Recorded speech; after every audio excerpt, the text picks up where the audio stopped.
On a chilling Halloween night in 1993, the peaceful serenity of a Californian town was violently disrupted by a terrifying crime.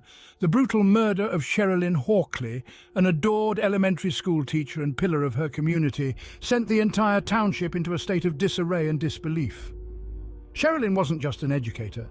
She was a mother, a friend, a confidant, and a cherished individual in her community. Her life was embedded into the town's collective identity, and her absence created a profound void in the hearts of those who admired her. The horrific nature of her death added an even more sinister dimension to the tragedy. Cherilyn wasn't merely removed from her community. She was savagely strangled in an act of violence so intense it bordered on the surreal. This was not a random act of violence.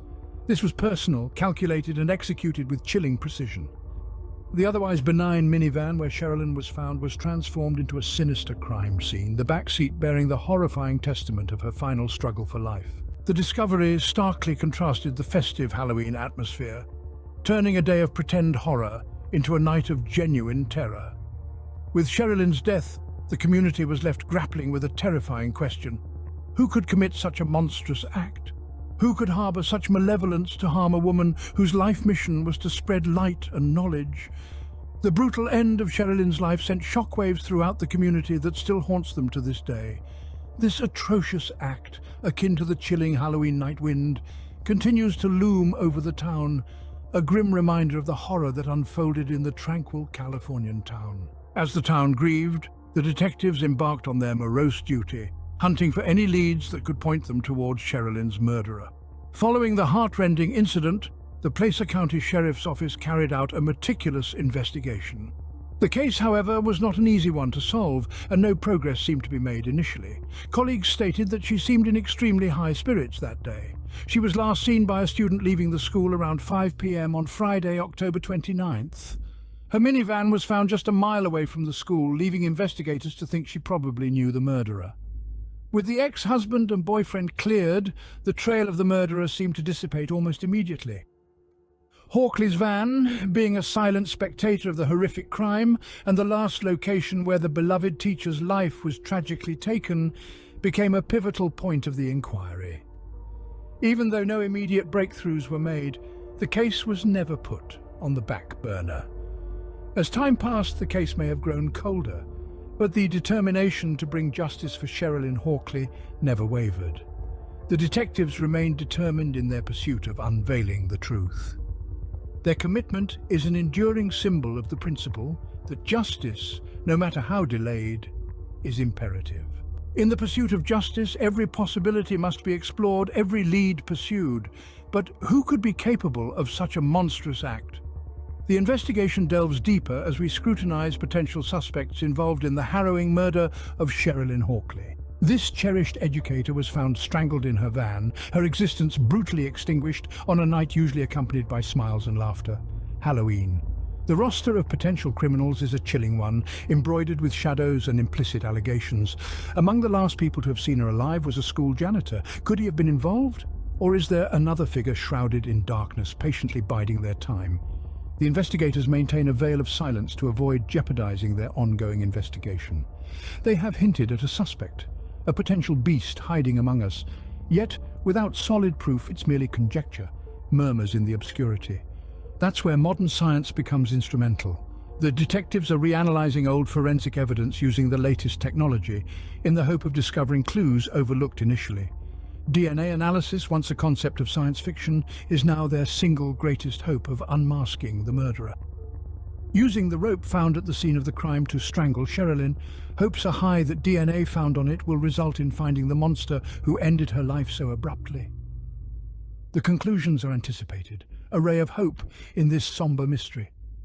But as we wait, the question lingers. Who could have committed this heinous crime? Who could have plucked a treasured teacher from her family, her students, and her community? The answer lies veiled in the echoes of the past and the intricacies of a DNA strand.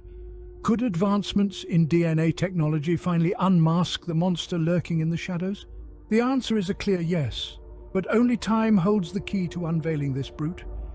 Until that time, our quest for justice for Cherilyn Hawkley, whose life was ruthlessly curtailed on a Halloween night over 30 years ago, remains relentless. Today, nearly 3 decades on, the enigma of who murdered Cherilyn Hawkley continues to perplex us all. This woman, adored by her community, was discovered strangled in her own vehicle on an eerie Halloween night in 1993. The perpetrator has yet to be found, but the Placer County Sheriff's Office hasn't been deterred. They remain steadfast in their active investigation, determined to leave no stone unturned. The passage of time has not diminished the importance of this case. They hope that current advancements in technology, especially in the realm of DNA analysis, might finally help them solve this mystery. This anticipation for her daughter Melissa hasn't waned over the years. In fact, with the advancements in technology, she has stayed vigilant in the pursuit of finding her mother's killer, and believes that it's only a matter of time. Fortunately, the detectives leading this cold case have employed new forensic science tools already. They're re-evaluating old forensic evidence, conducting fresh interviews, and vigilantly searching for that elusive missing piece of the puzzle. The Placer County Sheriff's Office is palpably tense as they anticipate DNA results that could confirm their suspect. They continue to urge the public for information. Perhaps someone saw something unusual that night or overheard a conversation that now seems relevant. Perhaps you might hold the key to solving this enigma. Meanwhile, the Hawkley family is holding on to hope, seeking closure and justice for their cherished Cherilyn. Envision relocating to a city brimming with prospects, only to evaporate without a trace. This is the tale of Kristen Modafferi, a vivacious and pioneering young woman hailing from North Carolina. Born in the year 1979, Kristen was an exceptional student with a deep fascination for the art of photography, a medium she believed had the power to immortalize transient moments. In the summer of 1997, Kristen took her passion for photography a notch higher. She bid adieu to her hometown and set out on a bold journey to the vibrant city of San Francisco. Her destination was the acclaimed UC Berkeley, where she had signed up for a summer photography course. This decision was meant to start a fresh chapter in her life. Concurrently, Kristen secured employment at the Crocker Galleria Mall, a strategic move to support her educational pursuits and independence. However, an ordinary day unexpectedly spiraled into an extraordinary one when Kristen failed to return home from her job. Hours melted into days and days into weeks, but Kristen remained untraceable. The city that had promised prospects and dreams had apparently engulfed her without leaving any trace. Kristen's baffling vanishment sent ripples of shock and confusion among her family, friends, and the city at large. The question that echoed in everyone's mind was, what happened to Kristen Modafferi? The quest for truth had just commenced, leading to a mystery that would span decades. Kristen's sudden disappearing act triggered a comprehensive search, revealing a series of perplexing leads.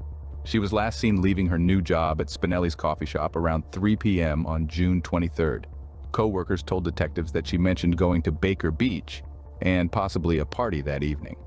But after 3 days of being gone, and a voicemail left on the home phone by Kristen's father, her roommates contacted her parents, who immediately flew to San Francisco and filed the missing person report.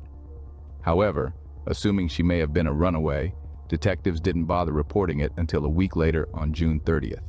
With more than a week's time passing since Kristen went missing, the race against the clock was already far behind on this tragic case.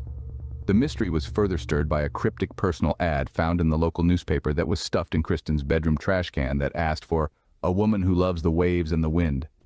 Chilling everyone was a baseless murder claim tied to a possible lesbian love that was never proven. A surveillance camera captured Kristen withdrawing money from an ATM with a blonde woman. However, she was never identified and never came forward with information. Each clue encountered only served to deepen the enigma and further plunge us into the complex labyrinth of Kristen's case. In every unsolved mystery, there are always key figures who draw attention and become focal points of suspicion. In the puzzling case of Kristen Modafferi's disappearance, undoubtedly, John Onuma and his girlfriend at the time, Jill Lampo, were such individuals. Onuma, 36, had placed a call to a local radio station claiming that 2 women took Kristen's body and disposed of it under a bridge near Point Reyes. After further investigation into the claim, police discovered that Onuma had falsely stated the find under the pretense that the women were trying to take his girlfriend, Jill Lampo. However, even with these unusual coincidences and a cloud of suspicion looming over him, Onuma passed a lie detector test, further complicating the narrative for the investigators. Jill Lampo, on the other hand, despite her close association with Onuma, had a notable absence of tangible evidence linking her directly to Kristen's disappearance. It was later found that Onuma placed ads in order to coerce women into sex, but he was never connected to Kristen's disappearance. Ultimately, the lack of concrete proof led to no charges being filed against either John Onuma or Jill Lampo. This absence of definitive evidence left us adrift in a sea of questions, with the case of Kristen Modafferi's vanishment continuing to be an unsolved mystery. Even amidst the darkest mysteries, hope shines. A flicker of such hope sparked by the recent unearthing of human remains at a property previously where Kristen Modafferi was living. This discovery has stirred the waters of a case that has been stagnant for over 20 years. The remains, currently under thorough DNA analysis, could potentially hold answers to the enigma that has baffled investigators for decades. Yet, this journey towards truth is not devoid of obstacles. The proprietary nature of the testing device presents a significant challenge for law enforcement to independently confirm the results, adding another layer of complexity to this intricate puzzle. The world is holding its breath, waiting for the official confirmation from the authorities. This new evidence and the ongoing tests, despite the challenges, shine a beam of hope on Kristen's unresolved case. A case that echoes the enduring human spirit and its unwavering hope even when confronted with the unknown. Keep in mind, regardless of the elapsed time, the pursuit for truth endures, twinkling like a star in the vast expanse of the unsolved mystery. Kristen Modafferi's case, a chilling conundrum, continues to perplex us even after over 2 decades. This perplexing mystery of the spirited 18-year-old's disappearance has left a path of unresolved queries. Despite countless leads, prospective evidence, and persons of interest, there has been no decisive breakthrough. The mystery is peppered with captivating aspects like a doubtful personal ad, a caller's deceptive murder assertion, as well as the startling unearthing of human remains at her last known address. It's a mystery fraught with enigmatic layers, yet the riddle remains unresolved. The involvement of individuals like John Onuma and Jill Lampo, though fascinating, hasn't led to any tangible progress. However, amidst the ambiguity, a beacon of hope emerges. The latest findings from private forensic investigators and a potential DNA match have breathed new life into the hope of solving this mystery. The relentless endeavors of the Modafferi family, investigators, and online communities such as finkristen.com and web sleuths have ensured the search remains active. As we uncover the layers of this unsolved puzzle, we are reminded of our incessant search for the truth, a pursuit that safeguards Kristen's memory. Until the day we can finally piece together the puzzle of her disappearance, we remain committed to seeking, to questioning, and to remembering. In Humboldt County's tranquil corners, a spine-chilling enigma unravels. The subject, Scott Paul Hayes, a man who evaporated into the ether on a frosty January day in 1996. Come journey with me back to that fateful day. Visualize the scenario. A deserted maroon Chevrolet Sonoma pickup truck lies on US Highway 101 near Redcrest, its engines still and cooled. The driver's door is slightly open, an unnerving welcome to any unsolved mystery. Inside the truck is a scene of ordinary life. Scott Paul Hayes' personal items are strewn around, a picture of a life abruptly disrupted. But what of Hayes himself?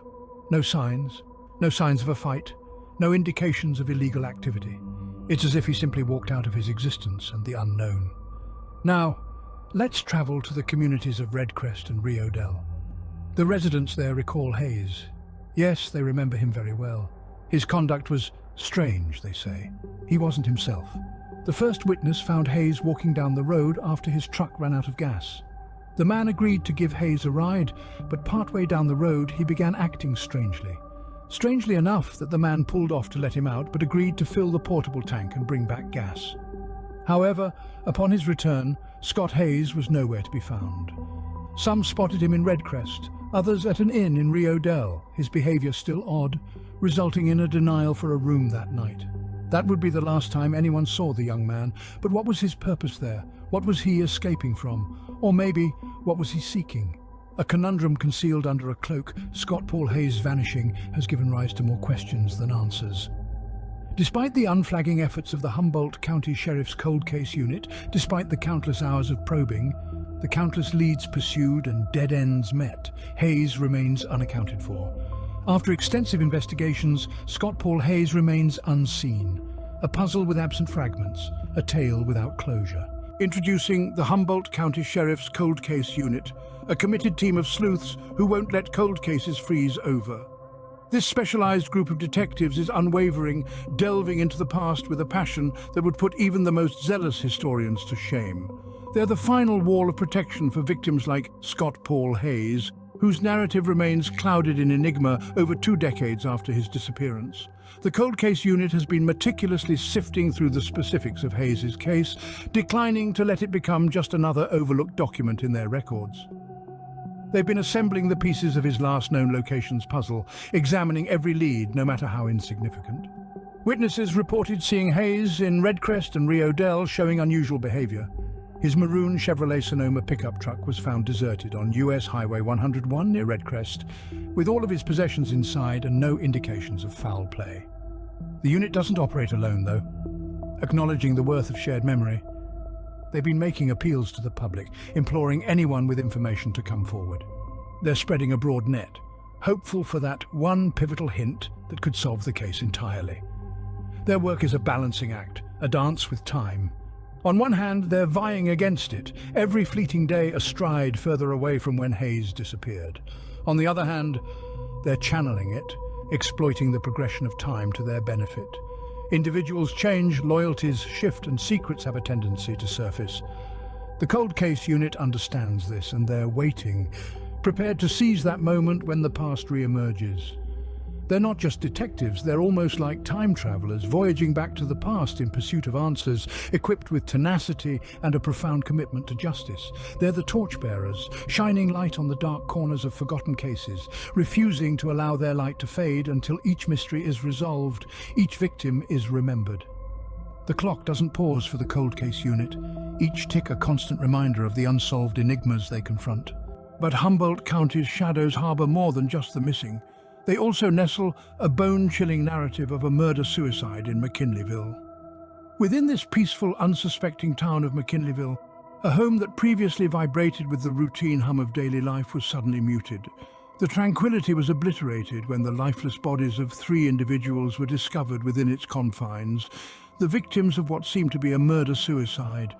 This news sent tremors through the town, a stark alarm that even the most serene facades can mask a turbulent reality. The Humboldt County Sheriff's Office, a pillar of justice amidst this catastrophe, promptly took control of the investigation. They were acutely aware of the weight of the situation, realizing that each piece of evidence, each minute detail, could possibly hold the key to unraveling the chain of events that led to this horrendous episode.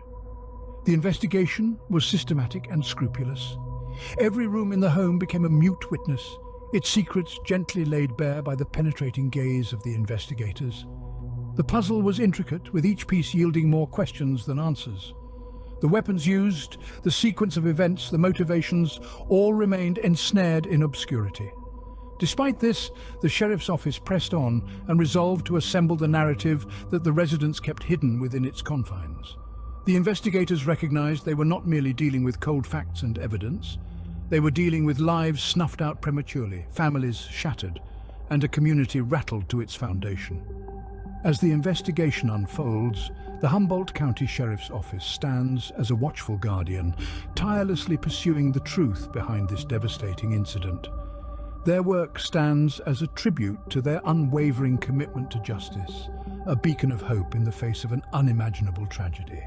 A serene residence transformed into a horror scene, a stark reminder that peril can hide in the most unanticipated places. 2 cases, 1 county, but is there a link or is it happenstance? As we delve into the enigmatic layers of Humboldt County, we cannot ignore the 2 chilling narratives that have forever marked its history. The baffling disappearance of Scott Paul Hayes and the distressing murder-suicide in McKinleyville. Around these cases, theories and conjectures swirl like leaves in the wind. Some suggest Hayes unwittingly uncovered a perilous secret, leading to his disappearance and the subsequent horrifying incident. Others counter, pointing to the significant gap between the 2 events. Whispers of a shadowy third party involved in both incidents persist. Yet, without solid evidence, such speculations remain unsubstantiated. Then there's the theory surrounding the deserted truck. Was it a diversion, an intentional act to derail the investigation, or merely a desperate plea for help, a clue left in the hope of discovery? Despite the multitude of theories, the truth remains elusive, wrapped in mystery, lost in the foggy trails of Humboldt County. In the end, the reality remains lost, vanishing into the foggy trails of Humboldt County. Faced with these unsolved crimes, we ponder, what can we do? Each person plays a pivotal role in cracking cold cases by sharing recollections and observations. In the midst of the diverse and complex domain of criminal investigations, one may feel minuscule, almost irrelevant. However, the truth remains that every individual possesses a part of the mystery. Our collective memory bank, our keen eye for detail, our experiences contribute to solving the grand puzzle of these unresolved cases. Humboldt County sheriffs ask that anyone contact them with any relevant information about these cases. Although both of these cases took place in close proximity to each other, one can only imagine an outcome where the two are definitively linked. With the help of locals and anyone who may have been in the area during that time period, maybe truth and justice can make its way to the surface. December 27, 1991, a date forever imprinted in Fairfield, California's consciousness, marked the traumatic disappearance of young Amanda Nikki Campbell. Merely 4 years old at the time, Nikki personified childhood purity. That day, she took her bike, a frequent sight in the tranquil suburb, towards a playmate's house. Her brother told their mother that she left around 4:30 in the afternoon to go to her friend's house. When she didn't return by 7, they contacted the friend's home to discover every parent's worst nightmare. Nikki never arrived. The image of her setting off would be the family's final recollection. Nikki's cherished bicycle, emblematic of her autonomy, was found deserted a few blocks from her residence. It seemed as if Nikki had dematerialized, leaving her bike as a mute witness. The incident sent shockwaves through Fairfield. One moment, Nikki was a lively community member. The next, she was gone. Despite a comprehensive search encompassing the town and neighboring regions, Nikki remained missing. Police officers, volunteers, and even her peers relentlessly combed the area, their spirits burdened with apprehension yet resolute. A pair of blue kid socks were found near her abandoned bicycle, but would later be dismissed. With the passing of each day, the prospect of finding Nikki dwindled. However, the image of the cheerful girl with her vibrant bicycle lingered in Fairfield's collective memory. What started as a day of innocence swiftly transformed into a lingering nightmare for Nikki's family and the Fairfield community. As the investigation unfolded, tracker dogs were brought in and traced Nikki's scent from her bike to a nearby McDonald's. That scent abruptly ended at the on-ramp of Interstate 80. Days later, a witness called the local police station to report seeing a girl matching Nikki's description screaming in the back of a yellow Datsun B210. The vehicle was never found, though. In the enigmatic case of Nikki's disappearance, several individuals aroused suspicion. The first was Tim Bindner, a person of interest due to multiple factors. Her scent was discovered leading back to Binder's vehicle, a disturbing detail that certainly caught attention. Adding to the suspicion, Bindner visited another missing girl's grave, and his psychological profile matched that of a potential kidnapper. Yet no definitive evidence linked him to Nikki's case. Although still a suspect, the case against Bindner lacks closure. Then we have Curtis Anderson and David Mish, both scrutinized in relation to Nikki's case. Anderson, a notorious criminal, and Mish, a convicted murderer, seemed potential suspects by their history. However, no substantial evidence links either man to Nikki's vanishing. The harsh truth of this case is that despite the presence of potential suspects, none have been conclusively connected to Nikki's case. Each individual adds more riddles than solutions, increasing the case's complexity and mystery. Numerous faces, endless possibilities, but a paucity of concrete proof. The question of who remains a perplexing uncertainty. For 3 decades, law enforcement has wrestled with Nikki's unresolved case, combing through evidence and pursuing leads. Her disappearance is a complex maze with no clear resolution. A compelling lead sprouted from an anonymous tip implying Nikki may have been tricked into a neighboring house and murdered. The profound implications shook the community, triggering a comprehensive exploration of the premises. But sadly, no supporting evidence was found, taking the investigation back to the starting point. However, hope never fades. Recently, the case has been reopened thanks to breakthroughs in Pennsylvania and Georgia. David Zanstra, an octogenarian, was apprehended for killing an 8-year-old girl in 1975. After that horrific killing in Pennsylvania, Zanstra relocated to California from 1990 to 2005, becoming a pastor in Fairfield, the same town from which Nikki vanished. Zanstra is now the prime suspect in her case. The potential connection to an established predator reignited the investigation, casting light on a case that has been in the shadows for years. Fairfield police, unwavering in their commitment, are delving into history, meticulously assembling bits of information. Their allegiance to justice stands as a beacon of hope for a community that has been seeking closure for over 30 years. Unyielding in their quest for truth and closure, Nikki's fate is yet to be unveiled. Decades on, Nikki's unresolved disappearance still perplexes those left behind. Her chilling tale has become a part of Fairfield's legacy. A 4-year-old Nikki, last seen on her bike, never came home. Her laughter's echoes, her blonde hair's flash, her innocence's memory, all trapped in time in a town that can't forget. Amanda Nikki Campbell's case remains a baffling, unsolved mystery in Fairfield's annals. Despite the years, the community's determination for answers remains unabated. Their hope, search, and questions never cease. They hold on to the chance of fresh leads, a case breakthrough, a resolution. Anyone who has any knowledge of Nikki's disappearance is encouraged to contact the Fairfield Police Department. Thus the search goes on. For Nikki's family, for Fairfield's residents, for everyone moved by her story, their search truth endures. They remain hopeful that one day, the lingering doubts surrounding Nikki's disappearance will dissipate in the light of truth. Nikki Campbell's case serves as a chilling reminder of unresolved mysteries and unanswered questions, highlighting the ongoing pursuit of truth for many. In 2001, an eerie discovery unfolded in Redondo Beach, California. The gentle city of the Pacific Ocean served as a backdrop to this ghastly find.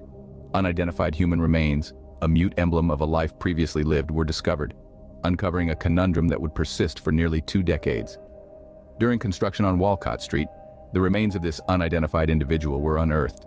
With no clothes, clues, or ID, these bones became a menacing shadow cast over the quiet beach community. This was not a saga of swift resolution, certainly not. The remains held no clues to a name or identity, and thus they lingered, becoming a silent enigma in Redondo Beach's history. Time marched on, but the identity of these remains, a specter from antiquity, remained out of reach for investigators. They were an unsettled question, an untold story. Then, in 2019, a hint of understanding pierced the veil of mystery. The emergence of DNA analysis carried the potential for clarification. It hinted at the chance of an identity, the reverberation of a name. The remains, once an unidentified mystery, now bore the potential to disclose their secret. Yet even with this hopeful progress, the mystery did not unfurl at once. The journey to revelation was not linear, but rather a tortuous path, paved with tenacity, determination, and the unyielding quest for truth. The remains, silent for ages, were teetering on the verge of breaking their silence, of unveiling the secret kept for almost 20 years. The stage was prepared, the actors ready, and the curtain was leisurely lifting on a dramatic disclosure that would illuminate this enduring puzzle. But, dear friends, will the unmasking of the lifeless remains reveal the murderer too? As we discover one layer of the puzzle, hope for an ultimate conclusion reemerges. Jumping ahead to 2019, when the fusion of science and tenacity breathed life into this dormant investigation. The case was revived, and a glimmer of optimism ignited as a genetic profile was meticulously developed. The DNA Doe project, a trailblazer in the realm of genetic genealogy, took the challenge. Let's dive into this concept to see how it will revolutionize cold case solving for future generations to come. It's an amalgamation of conventional genealogical tactics and state-of-the-art DNA testing, the kind of stuff that would instigate envy in Sherlock Holmes himself. This intriguing methodology has proven instrumental in busting cold cases wide open, including our mysterious situation at hand. After decades of dismay, this groundbreaking technology was able to link the bones of the unidentified remains to a woman over 1,000 miles away in Tennessee. Catherine Parker Johnson, a woman from Memphis, was never even reported missing. She was last heard from in 1981, but neither family members nor friends thought it odd enough to contact the police. Visualize, if you can, the vast chasm of time, the myriad unanswered queries that must have haunted them. Her family, left in the dark for years, wrestling with the uncertainty. And then, in April of 2023, a significant development. The Tennessee Bureau of Investigation supplied a familial DNA sample, and the match was established. There it was, the crucial piece that completed the puzzle. The identity veiled within the skeletal remains. The instant of revelation was a mixed bag of emotions. On one hand, a family was finally granted closure, a name to the face they'd yearned for so long. On the other hand, the harsh truth of Catherine's destiny was a bitter reality to accept. The truth of discovery was tinged with the melancholy of loss. The name engraved in these bones was at long last disclosed: Catherine Parker Johnson, a woman who had disappeared from the lives of her dear ones more than 2 decades ago. With a moniker finally assigned to the discovered remains, the wheels of justice began to churn. The frosty saga of the anonymous remains unearthed at Redondo Beach, California, abruptly warmed up in 2024. No longer a Jane Doe, the remains now identified as Catherine Parker Johnson, a native of Memphis, Tennessee. The disclosure marked a significant advance, igniting a joint inquiry between the Tennessee Bureau of Investigation and the Redondo Beach Police Department. Catherine's last acknowledged interaction with her kin back in May 1981, when she visited her offspring in Memphis, is where both departments are now restarting the investigation. Following that last appearance, she apparently evaporated, leaving a chasm brimming with queries. Was she a casualty of a crime, or did she intentionally vanish? The unearthing of her remains in Redondo Beach in 2001 hinted at a darker fate. With this new evidence in hand, these 2 departments spanning across the country can now employ their best and brightest along with our ever-advancing technologies to seek the final truth about Catherine's demise. They aim to assemble the shards of her vanished years to comprehend what led to her unfortunate death in Redondo Beach, California. The authorities are tenacious, leaving no avenue unexplored in their quest for justice for Catherine. The inquiry was in full throttle, with officials assembling the shards of Catherine Parker Johnson's vanished years. Catherine Parker Johnson's untimely end remained shrouded in mystery, the pieces of her narrative scattered. The law enforcement, in their quest for truth, turned to an untapped reservoir of resources: the general public. The Redondo Beach Police Department, standing at the helm of this riddle, implored the citizenry to help illuminate the nebulous events enveloping Parker Johnson's existence in Memphis and the enigmatic nature of her demise. Public participation in such investigations frequently delivers the crucial clue, the linchpin that unveils the reality. For more than 20 years, the identity of the remains discovered in Redondo Beach remained an enigma. However, the emergence of genetic genealogy assigned an identity to the anonymous Catherine Parker Johnson. Her last recorded interaction was in May 1981. She was never declared missing, her disappearance lost amidst life's perpetual whirlwind. Today, the police are endeavoring to reconstruct her, to chart the trajectory of Parker Johnson's journey from her final known location in Memphis to her tragic conclusion in Redondo Beach. They earnestly plead with everyone who might hold a shred of information, regardless of its apparent significance, to step forward. Every nugget of wisdom, every reverberating memory could be paramount in unraveling this age-old homicide. The Tennessee Bureau of Investigation, together with the Redondo Beach Police Department, is ardently striving to resolve this case. The efficacy of genetic genealogy has already been demonstrated with instances like the resolution of the Joseph Augustus Zarelli case. The aspiration is that, aided by public contribution, retribution can be claimed for Catherine Parker Johnson. This plea for public assistance extends beyond the confines of this isolated incident. It's about the unified endeavor to provide solace to grieving families, to ensure justice prevails, and to convey the indomitable message that no transgression, regardless of its age or obscurity, remains unfettered. As the public mobilized to bolster the investigation, a glimmer of optimism sparked that justice may ultimately be dispensed. Yet the enigma of Catherine Parker Johnson's destiny remains inexplicably untold. Even with the relentless pursuit by the Redondo Beach law enforcement, the Tennessee Bureau of Investigation, and the genetic genealogists of the DNA Doe Project, the denouement of this heart-wrenching saga still lingers.